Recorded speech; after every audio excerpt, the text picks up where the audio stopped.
Okay class, so today we're going to talk about the ban on e-cigarettes produced by Juul and their different flavors. And we're going to look at the business implications of the US ban on just vaping in general, and how it might affect the brand Ultra, who own a huge stake in Juul. So we're going to watch this video, and I want you guys to take notes, and we're going to kind of review over it.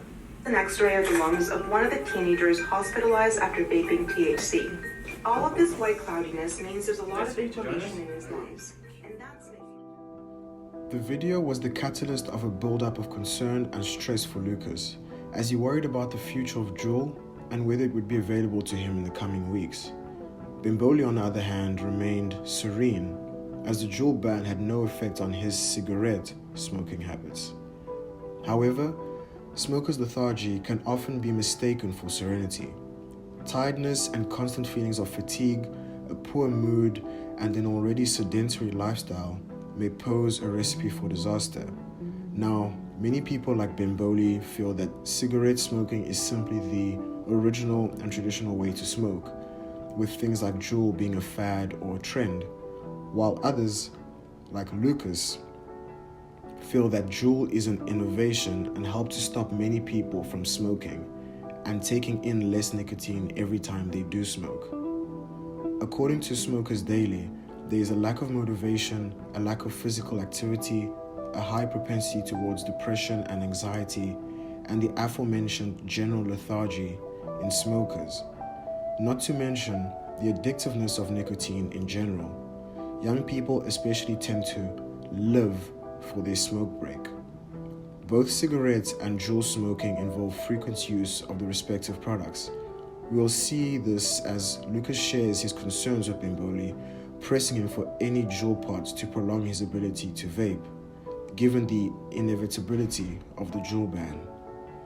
Bimboli then scoffs at Lucas, replying to his request with arrogance, stating that cigarettes are the real deal, not Juul.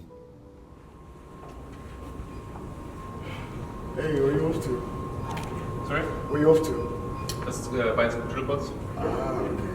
Like, don't pay attention to that garbage. Like, you know, I'm still like smoking. Yeah. I'm still good. Yeah. Don't worry about it, honestly. Yeah. Do you have any chance to get some drill pods or like? No, I don't do Juul. Okay, I stick with the traditional.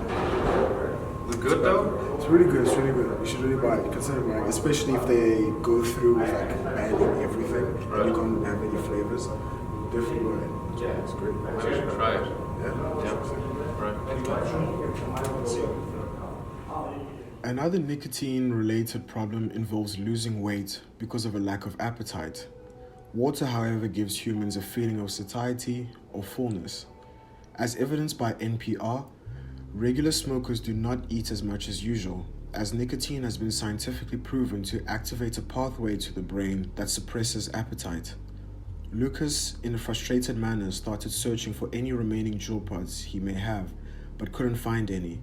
Not being able to eat as much, feeling anxious over the impending reality of the Juul ban, and knowing there's an easily accessible alternative became a recipe for disaster.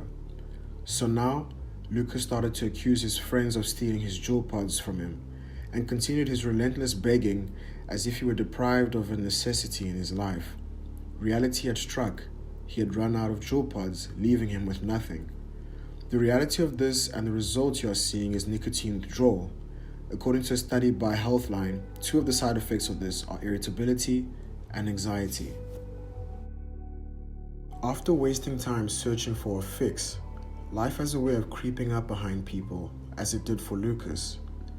Missed deadlines for subpar group assignments, coupled with the often encountered, unhelpful and unmotivated other group members made up of other smokers, are all a recipe for disaster to an already stressed out Lucas. The infighting and lack of planning, organization, cohesion, and even execution are all byproducts of Lucas losing the very thing that gave him his edge, the Juul. In those cases, any sort of teamwork can almost never take place, and in order to avoid disaster, Lucas had to regain his edge somehow. Nothing in life seems to be working, and it seems disaster has arrived. The ban is now in full effect, and for Lucas and others like him, there's only one clear and obvious solution: cigarettes. After all, Bimboli had said they're the real deal, right? Smoking has its clear disastrous effects, and the idea around the Juul was to help smokers quit by reducing their nicotine intake slowly. However, the opposite had occurred as young people who had no previous history of smoking began vaping, getting them addicted. Vape was supposed to be safer, taste better, and become an alternative to cigarette smoking, or that's at least how they market it. After the ban, Lucas stopped vaping. He purchased packets of cigarettes to get his fix, and he was later admitted to a hospice where he died from terminal lung cancer. Do you really think Juul helped him?